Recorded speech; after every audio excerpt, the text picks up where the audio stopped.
ಮಾನ್ಯ D K Shivakumar ಸಾಹೇಬರು already tender ಕರೆದು ಟೆಂಡರ್ ಕೂಡ ಈಗ ಓಪನ್ ಆಗಿರಬೇಕು, ಅದೆಲ್ಲ ಕಂಪ್ಲೀಟಾಗಿ.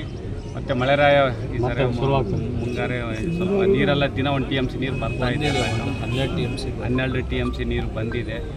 ಸೊ ಅದನ್ನು ಖಂಡಿತವಾಗ್ಲೂ ಸೈಂಟಿಫಿಕ್ ಆಗಿ ಅದನ್ನು ನೋಡಿಕೊಂಡು ಅದನ್ನು ರಿಪೇರಿ ಮಾಡ್ತಕ್ಕಂಥ ಕೆಲಸ ನಮ್ಮ ಸರ್ಕಾರ ಮಾಡ್ತಾ ಇದೆ. ಮೂರು ರೈಲ್ವೆ ಸ್ಟೇಷನ್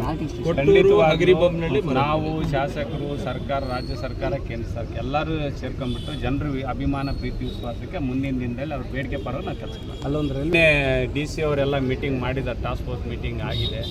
ಇದನ್ನು ನಾವು ಅಷ್ಟೇ ಹೇಳಿದ್ದೀವಿ. ಈಗ ಪ್ರೆಸೆಂಟು ನಮಗೆ ಡೆನ್ಸಿಟಿ ಏನಿದೆ, ಮೈನಿಂಗ್ ಲಾರಿಗಳು, ರೋಡ್ಸ್ ಏನೇನಿದೆ ಅದ್ರ ತಕ್ಕಂಗೆ ನೀವು ಮೂಮೆಂಟ್ ಕೊಡಬೇಕು ಅಂತೇಳಿ ಎಲ್ಲ ಸೈಂಟಿಫಿಕ್ ಆಗಿ ಅಂದರೆ ವೈಜ್ಞಾನಿಕವಾಗಿ ಒಂದು ರಿಪೋರ್ಟ್ ಮಾಡೋಕ್ಕೆ ಟಾಸ್ಕ್ ಫೋರ್ಸ್ ಮೀಟಿಂಗ್ ಆಗಿದೆ. ಅದನ್ನ ತಗೊಂಡು ಮುಂದಿನ ದಿನದಲ್ಲಿ ಯಾವುದೇ ತೊಂದರೆ ಆಗದಂಗೆ ಕ್ರಮ ಕೈಗೊಳ್ಳುವಂಥ ಕೆಲಸ ನಾವು ಮಾಡ್ತೀವಿ.